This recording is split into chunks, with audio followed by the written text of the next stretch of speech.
hacer un repaso muy rápido por el primer capítulo. No lo voy a leer todo, solamente voy a leer ciertos puntos muy esenciales y entonces continuamos con el mensaje de hoy.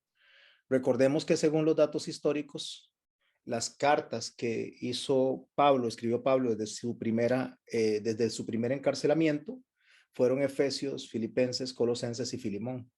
Ese encarcelamiento no fue como el segundo ya básicamente fue para ejecutarlo.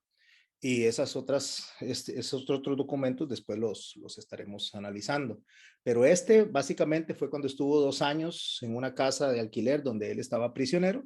Entonces tenía la oportunidad de que lo visitaran y ahí fue donde él mandó estas cartas con estas personas, ¿verdad? Con estos 4 hombres. Tíquico fue el que le tocó llevar la carta a Éfeso. Él era justamente, vivía en esa provincia de Asia. Y recordemos que lo que dijimos es que la carta a los Efesios es y corresponde básicamente al cuerpo de Cristo. Espero que estén viendo una menorá que está ahí, porque ahora sí vamos a entrar a lo que es el detalle de la carta. Nosotros, voy a subir un poquito más la imagen. Recordemos que la carta a los Efesios habla de el cuerpo de Cristo como todo, como una corporación. La carta emitida a los Colosenses habla de Cristo como cabeza del cuerpo.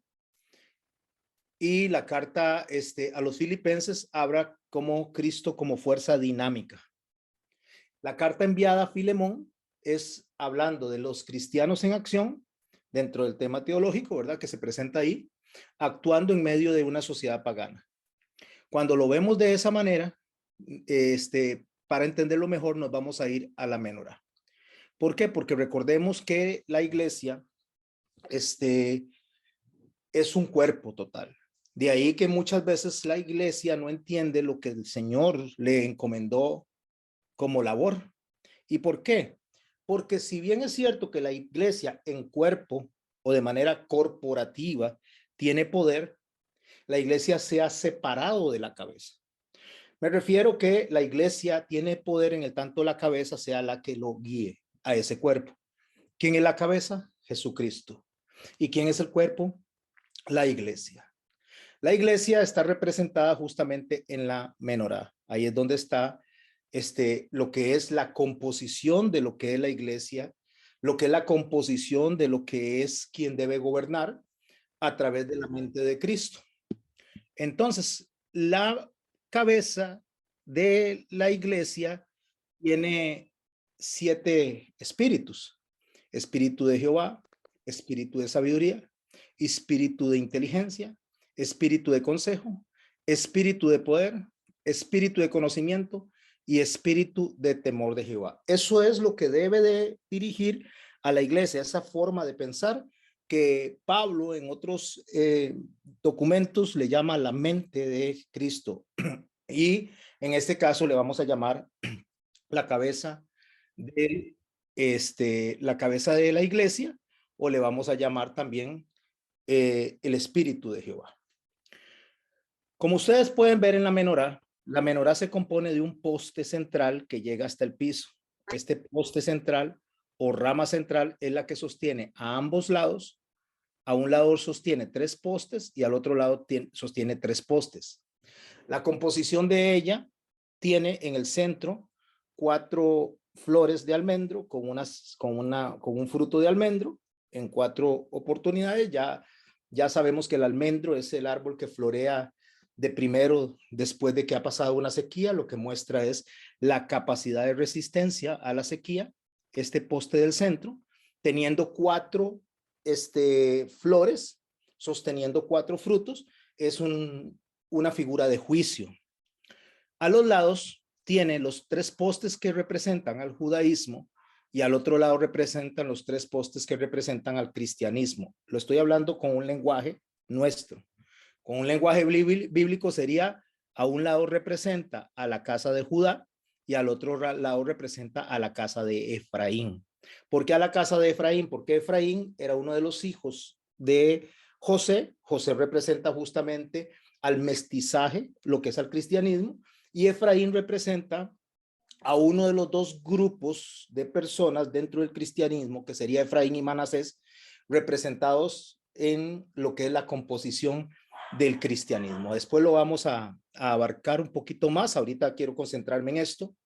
Y al otro lado, estos tres postes que están sostenidos acá representan justamente a la casa de Judá, que está unida a la casa de Benjamín, y estos postes representan el judaísmo. Judaísmo no como etnia, sino judaísmo como doctrina, como religión. Estos dos están sostenidos del poste central, que sería Jesucristo, que sería quien sostiene a la iglesia, y que sería por quien permanece la iglesia. En Isaías 11 podemos notar que dice, saldrá una vara del tronco de Isaí y un basto retoñará de sus raíces. Saldrá una vara del tronco de Isaí, está hablando de esta del centro, y dice, y un vástago retoñará de sus raíces, o sea, de todo lo que corresponde a la unión entre la tierra o la creación representada ahí y los cielos. Quien une eso es nuestro Señor Jesucristo. Ese es el intermediario entre Dios y los hombres, es el que trae el mensaje y el que sube el mensaje. De ahí que ustedes vieron en una de las enseñanzas que tuvimos de Génesis, que había una escalera que Jacob vio donde ángeles subían y ángeles bajaban. La escalera es Jesús, o este mismo vástago del centro, o esta misma pieza del centro de Jesús, que es intermediario entre los mensajes que llevan los ángeles y los mensajes que traen los ángeles. Ángeles, no piensen solamente como seres espirituales, lo cual está bien si lo piensan, sino como mensajeros. Mensajeros pueden ser los profetas, mensajeros pueden ser las personas que predican en el nombre del Señor, mensajero es el espíritu, o sea, mensajeros, cualquier mensajero que suba o baje entre la tierra y los cielos, cualquier mensajero tiene que hacerlo canalizado a través de la palabra de nuestro Señor Jesucristo, quien es justamente no solo la cabeza, sino quien es la puerta, la única puerta para accesar al Padre. Entonces dice, saldrá una vara del tronco de Isaí y un vástago retoñará de sus raíces y reposará sobre él el espíritu de Jehová. Voy a hacer una pausa. Aquí vemos al vástago primero en el centro y sobre él una lucecita. Esta lucecita que está aquí es donde dice reposará sobre él el espíritu de Jehová. Esta imagen la tomé porque así estaba diseñada, pero realmente deberíamos de poner aquí en el centro el espíritu de Jehová. ¿Por qué? Porque el espíritu de Jehová, que representa a la mente de Dios, a la esencia de Dios, a la sustancia de Dios, reposa sobre nuestro Señor Jesucristo. Y de él tomamos los que estamos adheridos a este vástago, los que estamos adheridos a esta rama. Recuerde que Jesús dijo que nosotros somos las ramas, que nosotros, y él es la raíz. A eso se estaba refiriendo él. De ahí viene espíritu de Jehová, espíritu de sabiduría y de inteligencia, espíritu de consejo y de poder, espíritu de conocimiento y de temor, y de temor de Jehová, y le hará entender diligentemente en el temor de Jehová. Préstele atención a esto.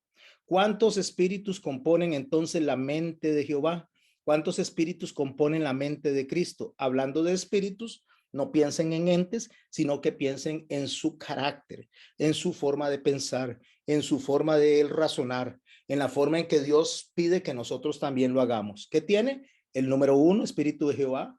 Número 2, sabiduría. Subrayen eso, pónganlo a un ladito, sabiduría, préstele mucha atención a eso. Inteligencia, el número 3. Consejo, el número 4. Conocimiento, el número 5.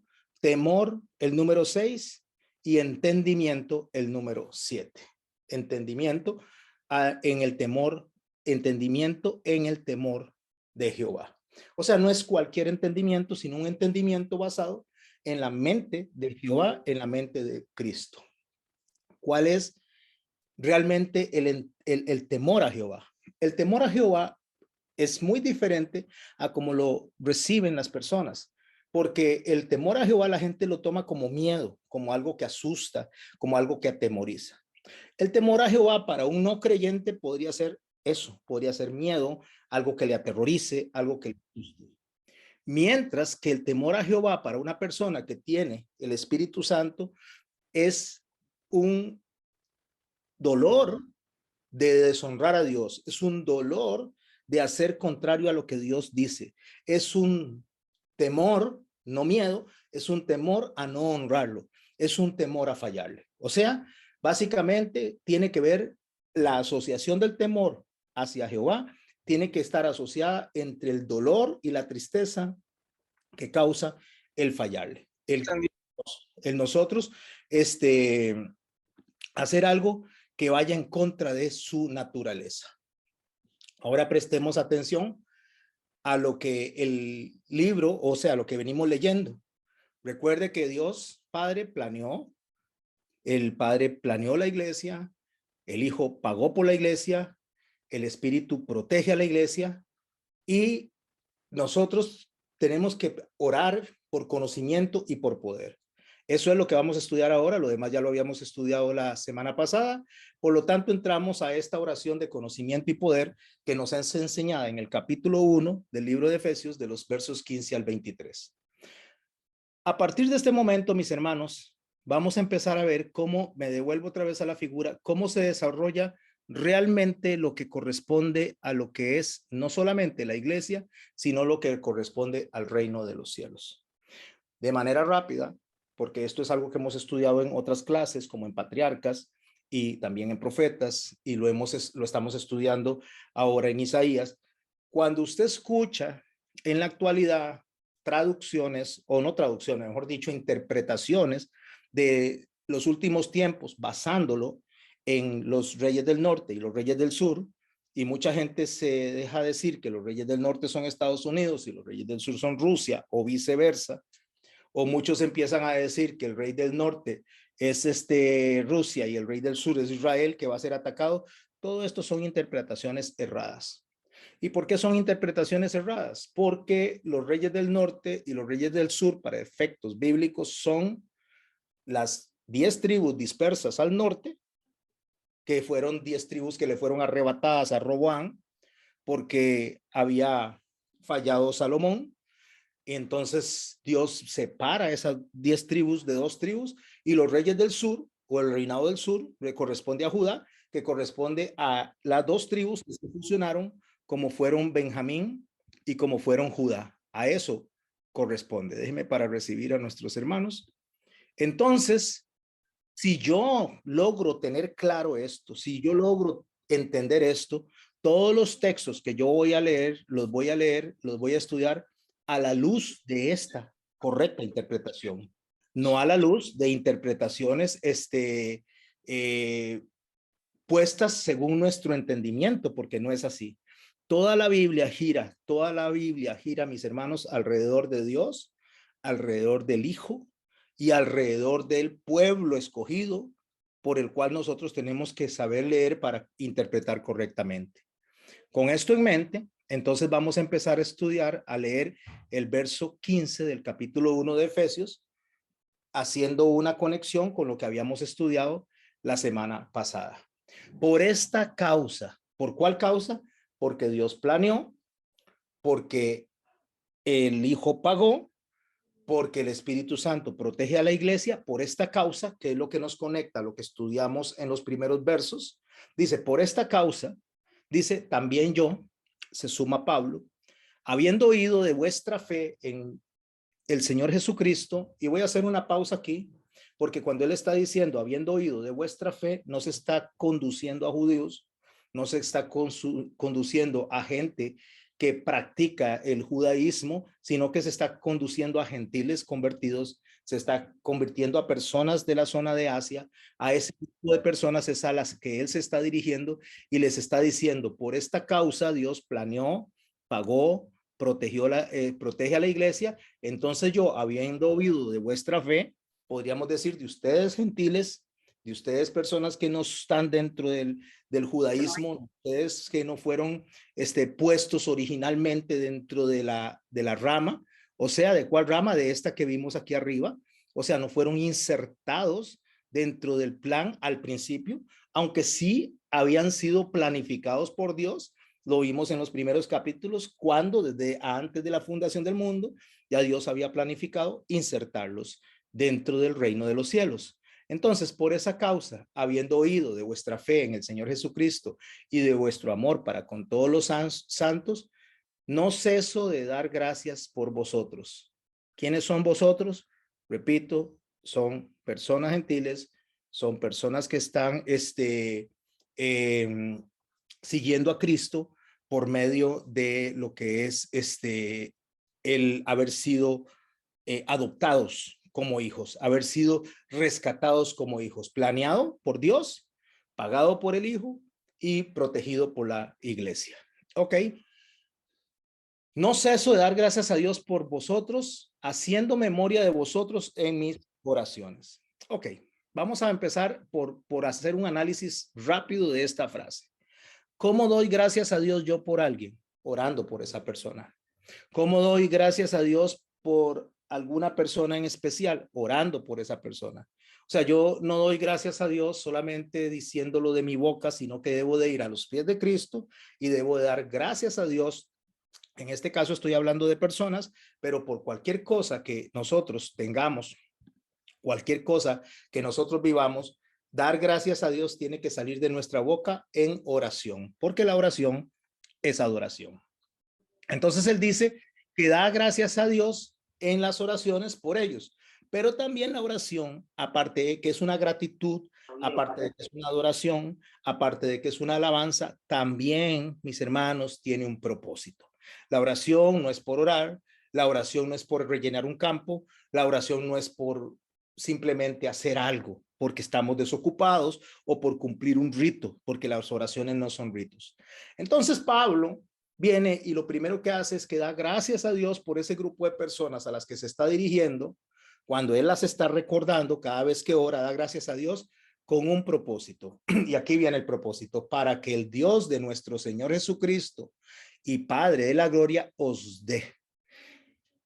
Cuando oramos, tenemos que orar con propósito, mis hermanos. Ahora, ¿cuál es el propósito por el cual nosotros tenemos que orar? Recuerde que estamos hablando de un documento que habla de la iglesia, va a ser un documento que nos va a hablar de conducta, va a ser un documento que nos habla de la composición de la iglesia y también va a ser un documento que nos enseña a nosotros a orar. Estamos hablando de Efesios, sumado a las otras 3 cartas que Pablo mandó cuando estuvo en prisión.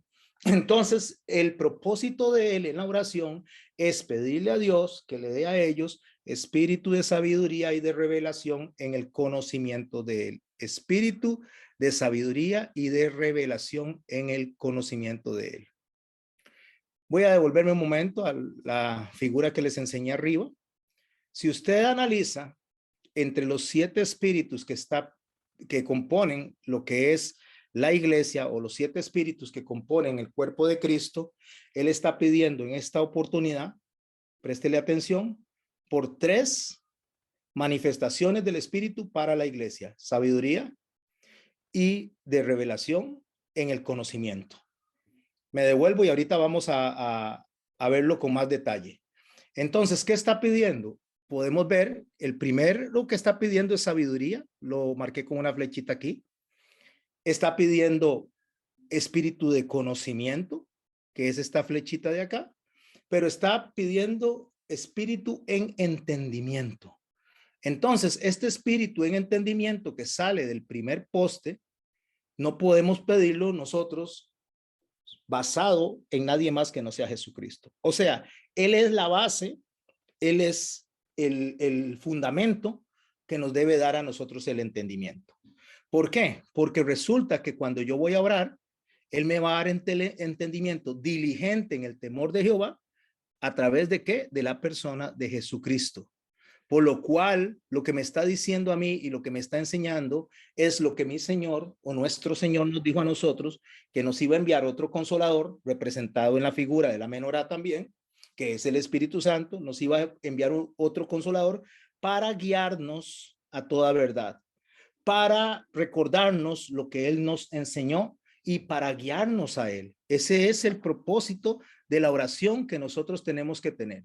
Tenemos que tener una oración para tener entendimiento, para poder con sabiduría aplicar el conocimiento adquirido. Repito, tenemos que tener el entendimiento para que con la sabiduría apliquemos el conocimiento adquirido. Me voy un poco más abajo en el documento para que hablemos de sabiduría y conocimiento. ¿Qué es sabiduría y conocimiento según la definición del diccionario español? Según la lengua española, es el grado más alto de conocimiento, una conducta prudente o conocimiento en ciencias, letras o artes. Eso es lo que es conocimiento según la descripción humana.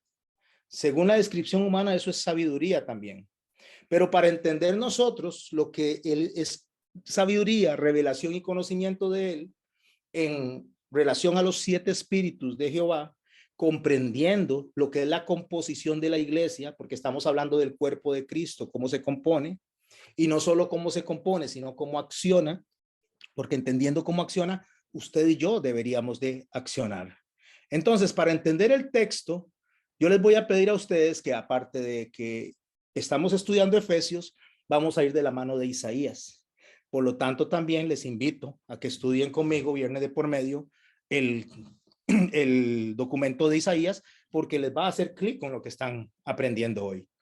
Dice el verso 11, que fue lo que estudiamos, pero ahora vamos a continuar. Saldrá una vara del tronco de Isaí, un vástago retoñará de sus raíces y reposará el espíritu de Jehová. Ya lo dijimos, el número 1, espíritu de sabiduría y de inteligencia, espíritu de consejo y de poder, espíritu de conocimiento y de temor de Jehová, y le hará entender diligentemente en el temor de Jehová. ¿Qué es lo que nos hace entender? Nos hace entender cuándo debemos sufrirnos, cuándo debemos sentirnos tristes, cuándo debemos llorar por haber pecado y ofendido a Dios. Eso es lo que nos hace entender. Si yo me acerco a Dios con un corazón contrito y humillado, la palabra de Dios dice que Él no me va a rechazar. ¿Por qué? Porque voy a estar en el marco de las bienaventuranzas cuando dice que los que lloran recibirán consuelo.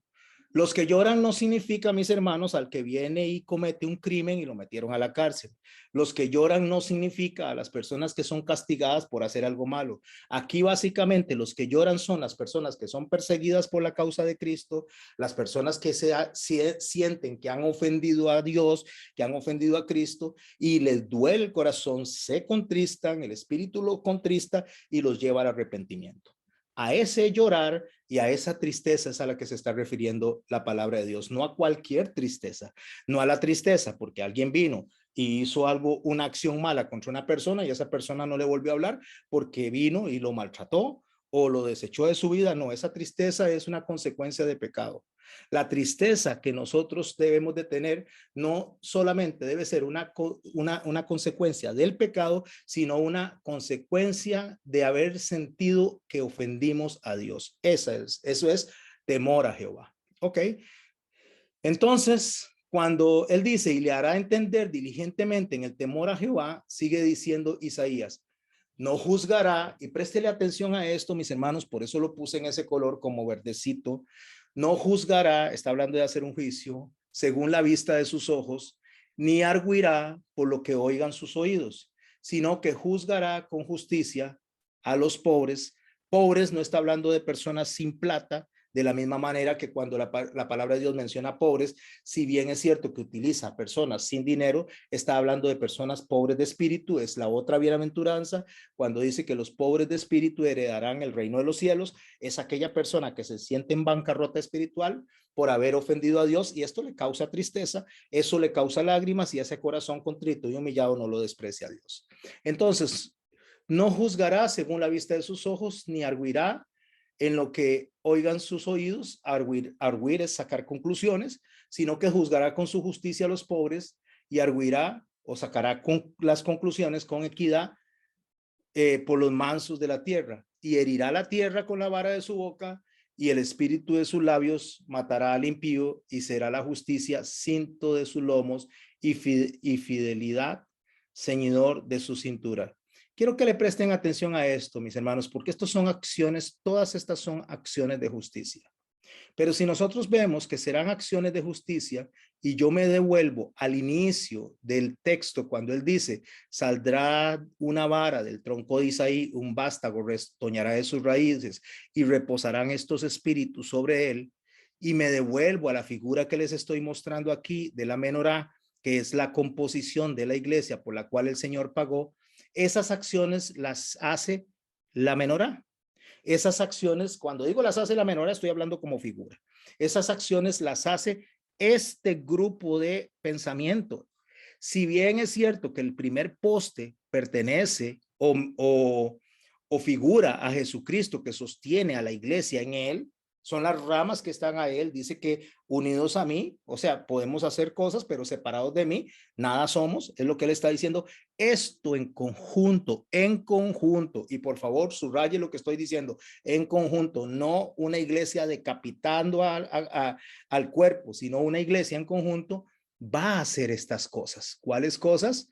Estas que acabo de decir: juzgar con justicia, arguir, sacar conclusiones, herir a la tierra con la vara de la boca, o sea, está hablando con la palabra de Dios. Herir no es hacer daño, sino herir es alimentar, es llevar a las personas a arrepentimiento. Dice, matar al impío significa que no significa que vamos a agarrar una pistola y vamos a andar matando gente. No, significa que esta persona va a morir y va a resucitar en Cristo. Y esto va a hacer que haya justicia y cinto en los lomos, que representa la obediencia, para hacer una fidelidad ceñida, amarrada en obediencia en su cintura a Dios. Entonces, ahí se cumple lo que el Señor nos enseñó a nosotros, que cuando estén 2 o 3 reunidos en su nombre, ahí estará Él. Lo que se ate en los cielos, en la tierra, será atado en los cielos, y lo que se desate en la tierra será desatado en los cielos. Está hablando del juicio, de la forma de resolver, de la forma de sacar conclusiones de la iglesia. La iglesia tiene el poder de funcionar como rey y como sacerdote. El rey dice lo que se tiene que hacer y el sacerdote lo que hace es interceder delante del Padre en la escalera que vio Jacob, donde ángeles subían y ángeles bajaban. Mientras Jacob tenía la cabeza puesta sobre la piedra, observaba eso en el sueño, porque eso significa: voy a pensar como Cristo, por lo tanto voy a juzgar como Cristo, por lo tanto voy a hacer justicia como Cristo, voy a sacar conclusiones como Cristo, y voy a hacer que las personas se dirijan a la muerte espiritual del pecado para que resuciten en la muerte del Santo de Israel. Espero estarme explicando, porque esto funciona en una iglesia en conjunto, no en una persona en individual. En una iglesia en conjunto. Somos nosotros como iglesia que tenemos que estar en una unidad de espíritu para que nosotros podamos ver justamente operando la mente de Dios hacia afuera. Espero estarme explicando con esto, mis hermanos. Ahora, después de que leímos esto, preste atención a lo que dice el verso 6. Morará el lobo con el cordero. Escuche, porque esto se utiliza mucho para tirarlo al Apocalipsis, muy romántico, muy bonito, suena muy lindo, pero no se refiere a eso. Se está refiriendo al contexto en el que estamos estudiando de los juicios de la iglesia en la tierra, cómo funciona la iglesia en la tierra y quién es la composición de esta iglesia según Efesios. En Isaías dice: entonces, como vamos a hacer justicia, como vamos a hacer las cosas en buenas conclusiones, como vamos a procurar que las personas lleguen al arrepentimiento, nosotros como iglesia, predicando la palabra de Dios para poder llevar a las personas y a nosotros a la obediencia, entonces la consecuencia positiva de esto es: morará el lobo con el cordero y el leopardo con el cabrito se acostará. Préstele atención a lo que puse en amarillo: morará, acostará. Dice: y el becerro y el león y la bestia doméstica andarán juntos. Préstele atención a los verbos en amarillo. Y un niño los pastoreará. La vaca y la osa pasarán. Sus crías se echarán juntas, y el león como buey comerá paja. El niño de pecho jugará sobre la cueva del áspid. El recién destetado extenderá su mano sobre la caverna de la víbora. No harán mal ni dañarán en todo mi santo monte. Y escuche lo que puse en rojo, por favor. Porque la tierra será llena del conocimiento de Jehová, como las aguas cubren el mar. La tierra será llena, no el cielo, del conocimiento de Jehová, como las aguas cubren el mar. ¿Qué es lo que está diciendo él? ¿Qué es lo que está diciendo Isaías? Isaías está usando una figura que algo va a pasar una vez que la raíz de Isaí, una vez que el Mesías haya hecho una obra en nosotros, una vez que Cristo nos haya unido como pueblo y como iglesia. ¿A quiénes? ¿Por qué? Porque tenemos que estudiar la composición de la iglesia, tenemos que estudiar quiénes son y cómo es que van a hacer que todo esto suceda. Como es una figura, mis hermanos, y como usted y yo sabemos que Dios no tiene nariz para que huela, Dios no tiene ojos para que vea, ni tiene oídos para que oiga, pero los salmos dicen que Dios mira, que Dios oye, que Dios huele y que Dios saborea, siendo el espíritu de la misma manera, de manera figurada, según la lingüística hebrea y según los hebraísmos, él está hablando en este momento. Entonces, lo que se está refiriendo, si usted presta atención a los verbos, está hablando de morar, acostarse, andar, pasearán, que es comer, jugarán, se extenderán y no harán daños. Está hablando de acciones. Está hablando de cosas que se ven, que se hacen, que son buenas. Como ya se sabe que el lobo y el cordero no es posible que anden juntos, son dos grupos de personas, préstele atención, por favor. Mucha atención a lo que yo estoy poniendo aquí. Bueno, yo no, Isaías, pero es a lo que yo estoy diciéndole a ustedes. El lobo y el cordero es imposible que anden juntos. O el lobo se come al cordero o el cordero sale huyendo. El leopardo y el cabrito van a recostarse juntos, pero eso es imposible que pase. El becerro, dice, y el león y la bestia doméstica van a andar juntos. Eso no es posible que pase. El niño va a poder pastorear a estos sin sentirse amenazado. La vaca y la osa van a pasear juntos, dice. Sus crías se van a estar juntas. El león y el buey van a comer juntos de la paja. El niño de pecho va a jugar con ellos. O sea, está hablando de paz imposible. Está hablando de relaciones de amor imposibles. Están hablando de relaciones de unión de dos grupos de seres, un depredador y un ser que no es depredador, que no pueden estar juntos porque el depredador se lo puede comer. De eso es lo que está hablando. Entonces, en ese concepto, mi hermano, en ese contexto, y cuando usted escuche predicaciones donde usted ve el león y el bichito juntos, sí, sí, cuando estemos en la presencia del Señor, todo eso va a ser cierto, pero no es eso lo que Isaías está diciendo ahí. Lo que Isaías está hablando de dos grupos de personas que están enemistadas, dos grupos de personas que no pueden conciliar su amistad, que no pueden llegar a una buena conclusión una vez que son unidos en el vástago, una vez que son puestas en la caña central que es Jesucristo y Él los sostiene en sus lados, van a poder ser uno solo en sus manos, van a poder tener paz en sus manos.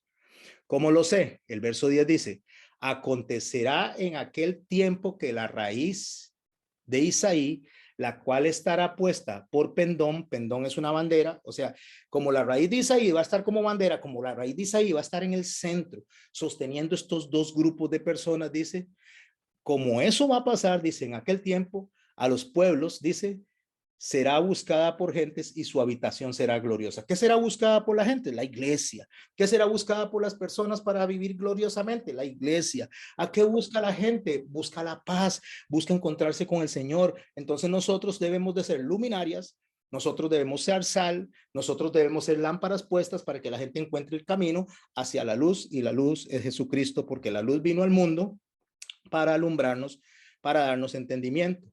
Entonces dice el verso 11, perdón, a ver, verso 11, sí, así mismo acontecerá en aquel tiempo que Jehová alzará una vez su mano para recobrar el remanente de su pueblo que aún quede en Asiria. Está hablando de personas dispersas, está hablando de las tribus del norte, personas que están considerados como no judíos, aunque salieron del cuerpo de Israel, y los judíos dicen, con esto no queremos nada, no queremos nada con los samaritanos, no queremos nada con los galileos, no queremos nada con las naciones, porque nosotros somos el pueblo de Dios y ellos no.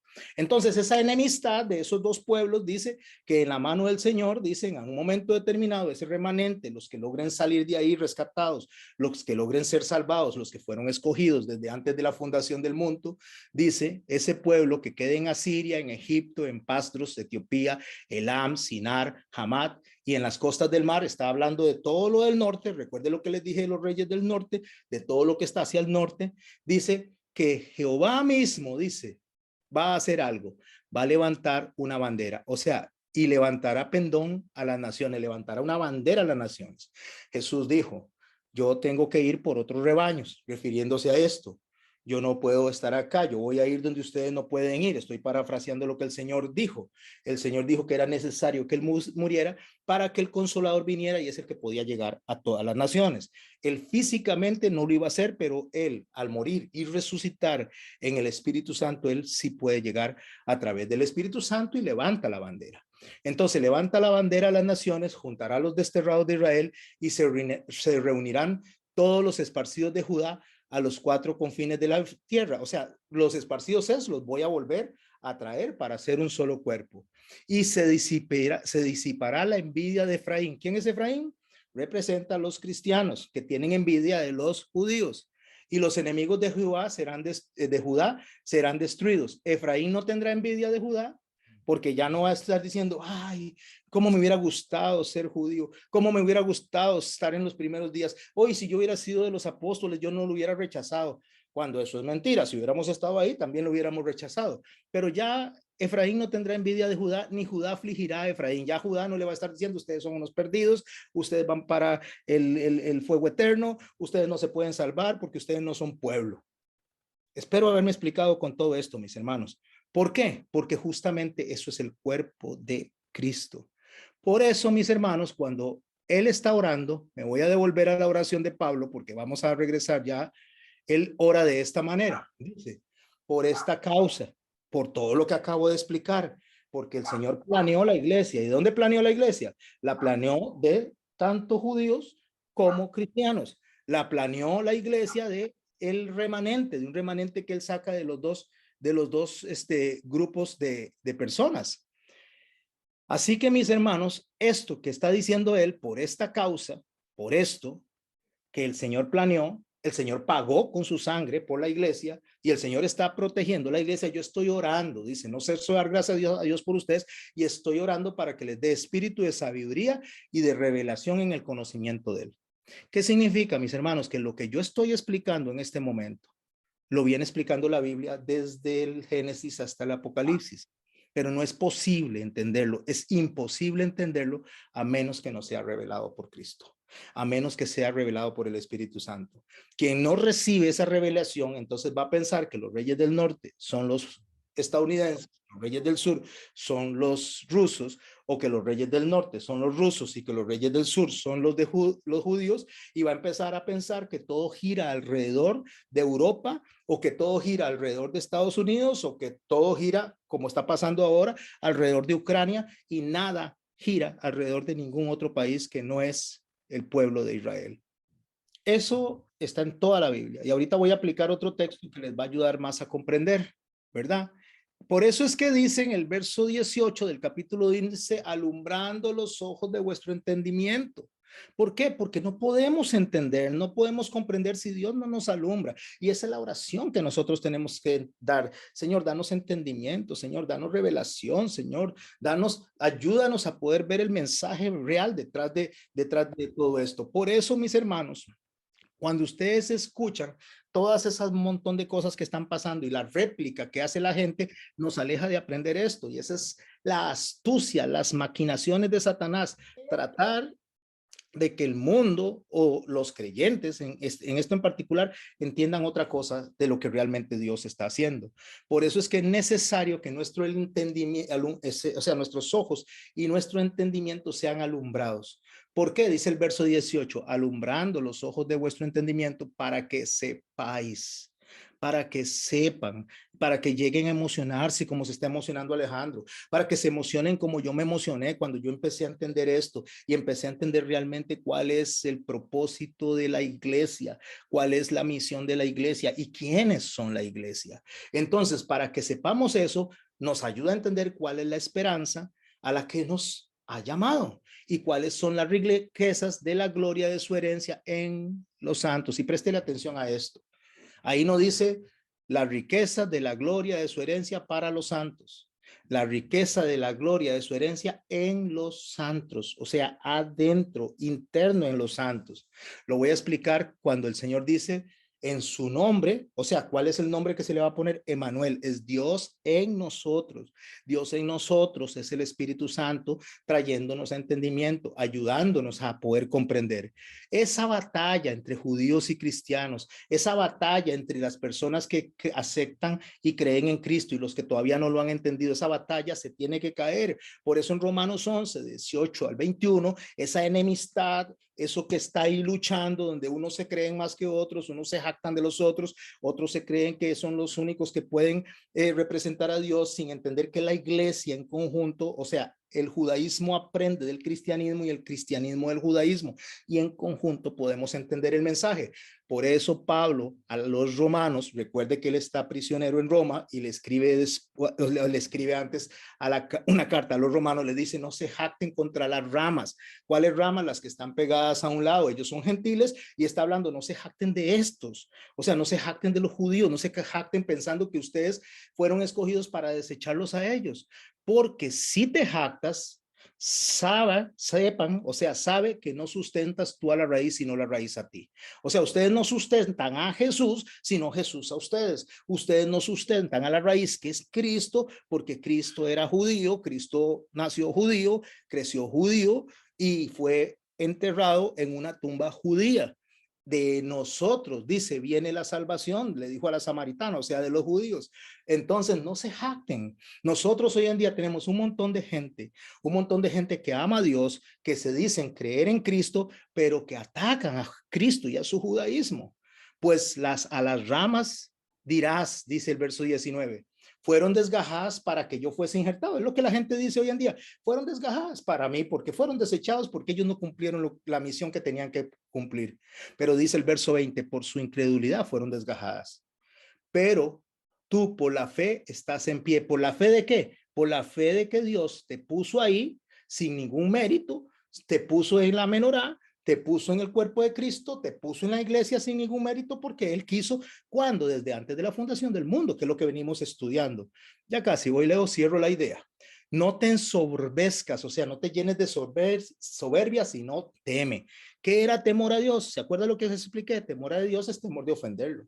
Temor a Dios es temor de hacer lo contrario a su voluntad. Entonces, en lugar de sentirnos lo máximo y decir nosotros reemplazamos al judaísmo, nosotros tenemos que sentir gratitud y tratar en la medida de lo posible de no ofender a un pueblo que Él ha bendecido, sigue bendiciendo y bendecirá hasta su venida. Porque si Dios no perdonó a las ramas naturales, refiriéndose al judaísmo, a ustedes tampoco los perdonará, refiriéndose a los cristianos. El decir que los judíos no participan dentro de la iglesia sería como no reconocer el remanente que él está hablando, porque la iglesia se compone también de judíos. No significa que todos los judíos rechazan a Cristo. Dice la palabra de Dios que en parte fueron cegados. O sea, no todos. De hecho, los primeros judíos, apóstoles, por cierto, fueron los que iniciaron la iglesia, y la iglesia del primer siglo era judía, y al día de hoy hay un remanente del judaísmo que cree en Cristo, que cree en nuestro Señor. Por lo tanto, no podemos generalizar ni globalizar de que todos no creen en Cristo, porque no es así, porque si no creyeran todos en Cristo, entonces estaría la palabra equivocada, porque hay un remanente dentro de ellos, de la misma manera que no todos los cristianos, escuche, creen en Cristo. Pastor, ¿cómo? No entiende eso. No todos los cristianos creen en Cristo. No, todos los cristianos creen que Jesús vino, que murió y resucitó, pero no creen en Cristo. Creer en Cristo no es creer en Jesús. Creer en Cristo es creer en la obra completa, donde los judíos y los cristianos forman parte de este mensaje, porque a unos les fue dado el mensaje y a otros la interpretación. A ellos les fue dado el mensaje y a la iglesia, en conjunto con ellos, la interpretación. Me estoy explicando, Leo, y ahorita lo voy a explicar con un texto que todavía va a cobrar más vida. Ok, recuerde que esto está planeado por Dios, pagado por Dios y protegido por Dios. Pero no es posible, mis hermanos, entenderlo si no es revelado por Dios. Quiero decirle una cosa. Voy a devolverme a lo que Pablo dijo. Los que están acá, yo no estoy con ustedes. No puedo verlos cuando levantan la mano, aunque la pueden levantar ahí. Pero si yo le digo a ustedes, ¿están entendiendo lo que yo estoy leyendo hasta este momento? Pero lo que quiero decir, mis hermanos, ¿por qué están entendiendo? Porque Dios se los está revelando. Eso es lo que Pablo dice. Doy gracias por eso, porque Dios se los está revelando. Yo puedo ser un excelente maestro, yo puedo ser una persona súper versada para explicar, yo puedo tener todo el conocimiento del mundo, que si Dios no les da la revelación, no lo van a entender. Porque la única forma de entenderlo es a través del Espíritu Santo que mora en cada uno de ustedes. Por eso es que en el verso 19, escuche lo que dice: el poder que operan ustedes y que opera en mí para entender lo que estamos estudiando. Dice: ¿y cuál la supereminente grandeza de su poder para con nosotros los que creemos? Supereminente grandeza de su poder, según la operación del poder de su fuerza, la cual operó en Cristo, resucitándole de los muertos y sentándole a su diestra en los lugares celestiales. Oh, esto es, mis hermanos, es un plato principal dentro del mensaje del capítulo 1. Este es esa es como la posta, como la carne más gruesa que está en este capítulo. Ahora, levantamos la mano y dijimos que entendimos. Sí, ¿por qué? Por la supereminente grandeza de su poder. Déjeme que le prestemos atención a esta palabra, que no es una palabra, son varias palabras unidas. Super está refiriéndose a algo grande, a algo enorme, a algo que va a trascender los tiempos, a algo que va a hacer que la enemistad de dos pueblos llegue a un conjunto, a una unidad, que el cordero se siente justamente con el león, que el niño pueda jugar con ellos. O sea, lo que él está hablando es de imposibles, pero en la super, o sea, en el superpoder se puede realizar estas cosas, pero super eminente es algo que se va a dar, que no hay posibilidad de que no pase, porque esa grandeza, o sea, ese gran poder sí va a pasar y está pasando en nosotros por la grandeza de su poder. Déjeme a ver si usted conmigo puede entrar dentro de esa frase. Super eminente grandeza de su poder. Es como decir súper, súper, súper, súper. Como decir eminente, eminente, eminente, eminente, grande, grande, grande, grande. Poder, poder, poder, poder. Esa frase lo que está hablando de es un poder absoluto, tan grande que Pablo lo pudo explicar solo de esta manera. La única manera de explicarlo fue de esta, la cual operó en Cristo resucitándole de los muertos. O sea, es un poder tan enorme, que operó en Cristo, y recuerde que Cristo no solo es Jesús, sino que es Jesús con su cuerpo, de eso estamos hablando. Es un poder tan grande que resucitó a Jesús y resucita a usted y a mí en Cristo y hace la iglesia. Ese es el poder que está en nuestras manos, el poder del Espíritu Santo. El Espíritu Santo se paseaba ordenando y creando la tierra. El Espíritu Santo también orquestó junto con las palabras de Dios que se hiciera el firmamento.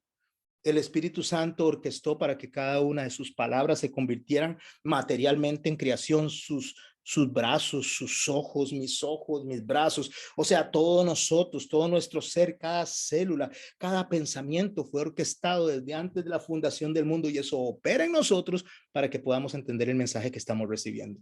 Así de poderoso es, porque si no fuera por eso, ni usted ni yo podríamos entender absolutamente nada. ¿Por qué entendemos y para qué entendemos?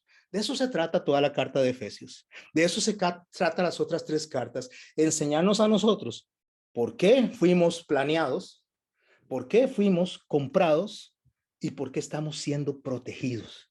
¿Cuál es la razón? ¿Cuál es el norte que Dios quiere que esta iglesia tenga? Para que nos sintamos nosotros como los máximos de manera individual. No. Cuando la palabra dice que es o somos la niña de sus ojos, refiriéndose a Israel, se refiere a su iglesia también. No a una persona en individual. La persona que en individual dice yo soy la niña de sus ojos, eso es arrogancia. La persona que dice yo soy la niña de sus ojos, eso es prepotencia, eso es vanidad, eso es orgullo, mis hermanos, eso es soberbia. No soy la niña de los ojos. Somos la niña de sus ojos, somos su iglesia. Entonces, cuando yo puedo ver al otro como la niña de los ojos de Dios, al otro como la niña de los ojos de Dios en conjunto, no lo maltrato, no lo ataco, pero si yo me veo yo como la niña de los ojos, entonces yo me veo como el único que es merecedor de la misericordia de Dios. Y ni usted, ni yo, ni nadie es merecedor de la misericordia de Dios. Esto fue porque a él le plació. Le plació cuando estábamos muertos en delitos y pecados, le plació cuando Israel estaba muerto y seco, le plació cuando la iglesia aún ni siquiera había sido establecida, pero nació seca. Y nació seca, ¿por qué? Porque nació sin la conexión con Dios que tenía Adán. ¿Cómo lo explico? Que es lo que operó en Cristo resucitándole de los muertos, hablando de Cristo, del cuerpo, de todo eso.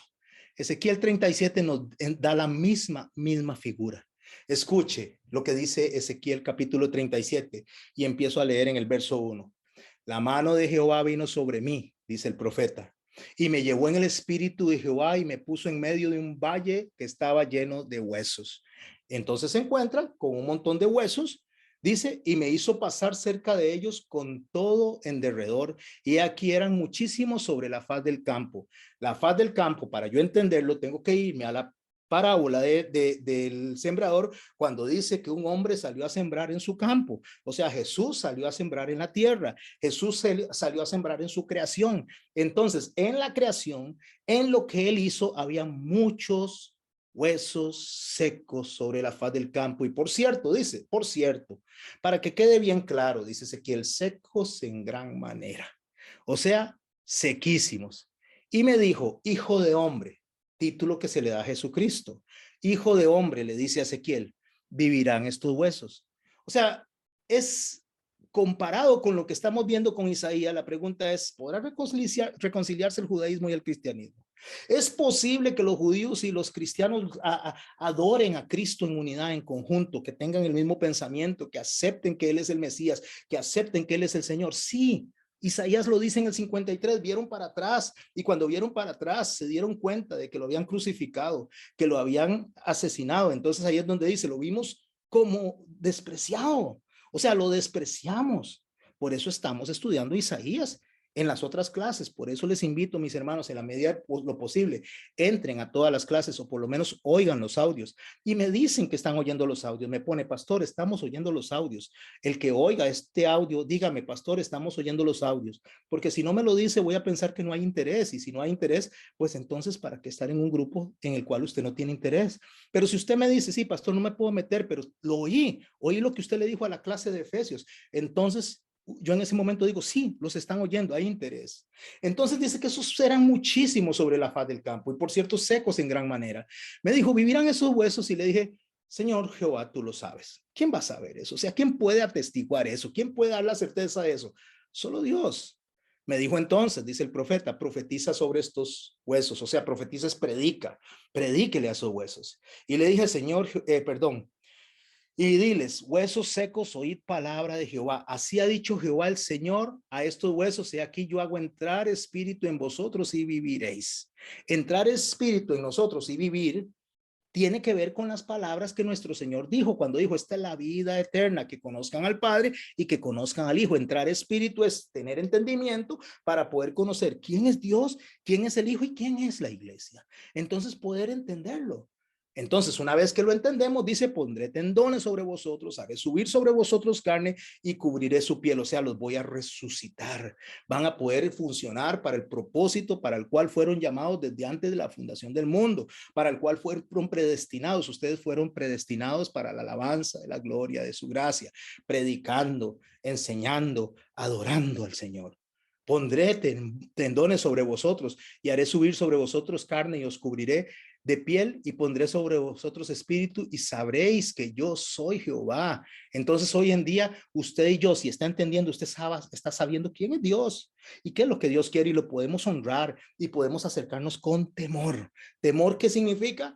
Con el deseo de no desagradarlo, con el dolor de que si lo desagradamos, nosotros vamos a llegar contritos y humillados a pedirle perdón por no haber hecho lo que él dice. ¿Qué hizo el profeta cuando le dijeron eso? Profeticé pues como me fue mandado. Y hubo un ruido mientras yo profetizaba. Y hay un temblor y los huesos se juntaron, cada hueso con su hueso se juntaron. Préstele atención a eso.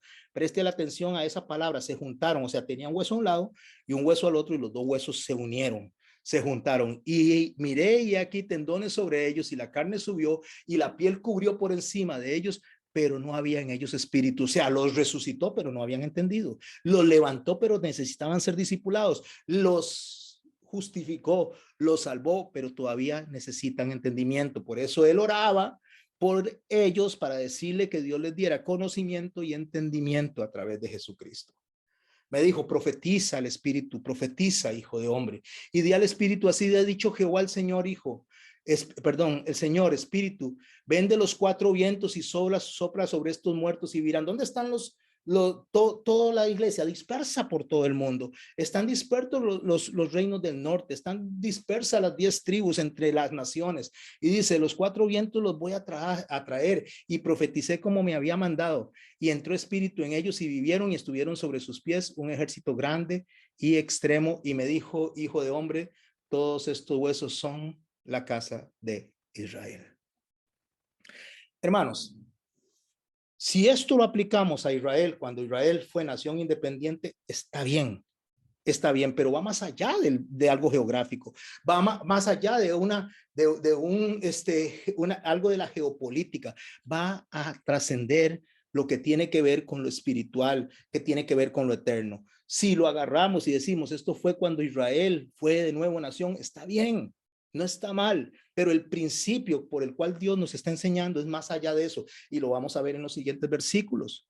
Porque si yo me quedo hasta aquí, entonces no entiendo que está tratando de la iglesia, está tratando de lo que Efesios dice, está tratando de lo que justamente el Señor quiere que usted y yo comprendamos en la posición en que estamos, y dejemos de estarnos sintiendo que reemplazamos a los judíos, o los judíos estén sintiendo que nosotros no valemos nada, ni uno ni lo otro. Hay que reconciliar al cordero y al lobo. Hay que reconciliar a los dos para que los dos en un solo palo, en un solo cuerpo, en la menorá, alumbren al mundo. Esa es la idea que seamos luminarias, que seamos luz, que estemos puestos en alto para que la gente pueda entender, para que la gente pueda recibir el mensaje correcto y no la pelea, la lucha que ha habido durante tantos cientos de años.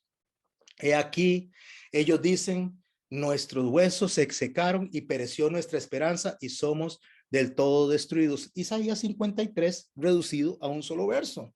Cuando ellos ven hacia atrás y dicen, oh, lo vimos, lo despreciamos, lo desechamos. Solo que en la boca de Ezequiel, la misma profecía, las mismas figuras. Por tanto, entonces, ahora vea cómo trasciende, mis hermanos, cómo trasciende al pueblo físico de Israel, a lo que es la geopolítica de Israel, y va más allá del gobierno en la tierra, porque el Señor dijo, mi gobierno no es de este mundo, mi gobierno es de los cielos. O sea, yo no vine aquí a condenar al mundo, vine a buscar y a salvar lo que se había perdido. Y lo que se había perdido estaba dentro del judaísmo y dentro de las naciones, las cuales iban a ser benditas o fueron prometidas ser benditas en la simiente que venía de Abraham, y eso se refería justamente a nuestro Señor Jesucristo. Por tanto, profetice y diles, así ha dicho Jehová el Señor, he aquí yo abro vuestros sepulcros, pueblo mío. ¿Dónde estábamos nosotros muertos en delitos y pecados? Sin entender, separados, dice Pablo, separados de la ciudadanía de Cristo. Entonces, dice, he aquí yo abro vuestros sepulcros, pueblo mío, y os haré subir a vuestras sepulturas y os traeré a la tierra de Israel, y sabréis que yo soy Jehová. Cuando abra vuestros sepulcros y os saque de vuestras sepulturas, pueblo mío, y pondré mi espíritu sobre vosotros y viviréis, y os haré reposar sobre vuestra tierra, y sabréis que yo soy Jehová, y lo hice, dice Jehová. ¿Qué fue lo que hizo Jehová? Planeó la iglesia, constituyó la iglesia, compró la iglesia y protege a la iglesia. ¿Quién es la iglesia? El verso 15 nos dice quién es la iglesia. Vino a mi palabra de Jehová diciendo, hijo de hombre, toma un palo y escribe en él para Judá y para los hijos de Israel sus compañeros. Está hablando para los judíos y para la descendencia de Israel. Toma otro palo y escribe en él para José, palo de Efraín, y para toda la casa de Israel y sus compañeros. Está hablando de los cristianos y de todo lo que haya salido del cristianismo. Agarre este palo a un lado y agarre este palo al otro. Luego dice el verso 17, y preste atención, júntelos luego el uno con el otro para que sean uno solo y serán uno solo en tu mano. Ahí está la menorá constituyéndose. Serán uno solo en tu mano. O sea, a un lado tengo un grupo y a un lado tengo otro. Él nos sostiene. Él sostiene al judeocristianismo. Él no solo sostiene al cristianismo, él no solo sostiene al judaísmo, él sostiene al judeocristianismo. Y a nosotros, muchos nos acusan de mesiánicos porque no entienden esto, pero resulta, mesiánico me refiero, Jesús es el Mesías, me refiero al movimiento mesiánico que anda por ahí, que se fue a un extremo totalmente contrario. Me refiero que en las manos de Cristo, el judeocristianismo es la iglesia de Cristo, mis hermanos. Y cuando te pregunten los hijos de tu pueblo diciendo, ¿no nos enseñarás qué te propones con eso? O sea, ¿para qué están haciendo eso? Le dice. ¿Por qué están haciendo eso? Vea la respuesta que le dice Dios. Diles, así ha dicho Jehová el Señor, yo tomo el palo de José, cristianismo, que está en la mano de Efraín y de las tribus de Israel, sus compañeros, y los pondré en el palo de Judá y los haré un solo palo y serán uno en mi mano. Si quiere más ampliar a esto, váyase a Oseas y lea todo el libro de Oseas y se va a dar cuenta que está hablando exactamente de lo mismo. Ahora vea lo que dice para poder dar fundamento a esto que acabamos de leer, Efesios, ya en el capítulo 21, que es lo que venimos leyendo. Sobre todo principado y autoridad y poder y señorío, y sobre todo nombre que se nombra, no solo de este siglo, sino del venidero, y sometió todas las cosas bajo sus pies, lo dio por cabeza sobre todas las cosas a la iglesia, la cual es su cuerpo, la plenitud de aquel que todo lo llena en todo. ¿Qué es lo que está diciendo Efesios y cómo cierra el capítulo 1? Que ese Señor, que ese en el cual nosotros estamos confiando, ese que compró la iglesia, ese que pagó por la iglesia, ese que protege a la iglesia, dice, nos tiene en sus manos, que todo está bajo su control, que Él es la cabeza y Él es la plenitud que llena absolutamente todo. Así inicia el capítulo, así inicia Apocalipsis, cuando dice que Él tiene a las estrellas y a los candelabros en sus manos. Está hablando de iglesias y de mensajeros. Él tiene el control absoluto de todo. Por eso Él dice, yo soy el alfa, omega, principio y fin. Está hablando del absoluto, el que tiene todo el control. En el capítulo 2 vamos a entrar a lo que es la iglesia como templo, el material de la construcción, el método de construcción y el significado de la construcción de esa iglesia. Pero no voy a meterme, voy a hacer una pausa, porque para que me cueste menos editarlo, voy a hacer una pausa y entonces vamos a conversar un rato alrededor del capítulo 1 de lo que estudiamos la semana pasada, lo que hemos estudiado esta. Hagan preguntas, podemos abordar otros textos, si quieren pueden traer versos de otros lados y espero en el nombre de Jesucristo que como Pablo oró por ellos por entendimiento y ellos entendieron, ustedes también, mis hermanos, estén entendiendo. Quiero levantar a ti mis manos, maravilloso Jesús, milagroso Señor. Llena este lugar de tu presencia y a descender tu poder a los que estamos aquí. Creo en ti, Jesús, y en lo que harás en mí. Creo en ti, Jesús, y en lo que harás en mí, en mí, en mí. Recibe toda la gloria, recibe toda la honra, precioso Hijo de Dios.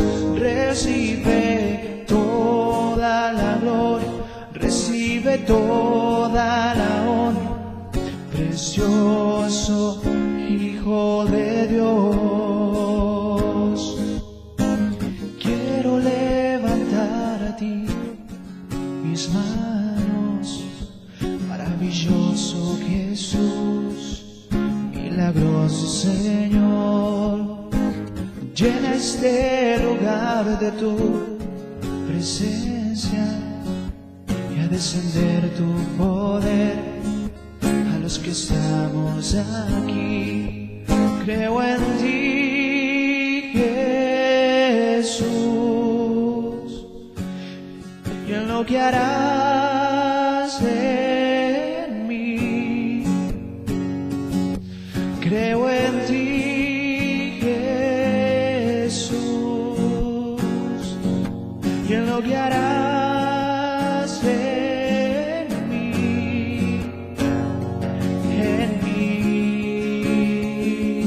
en mí. recibe toda la gloria, recibe toda la honra, precioso Hijo de Dios, recibe toda la gloria, recibe toda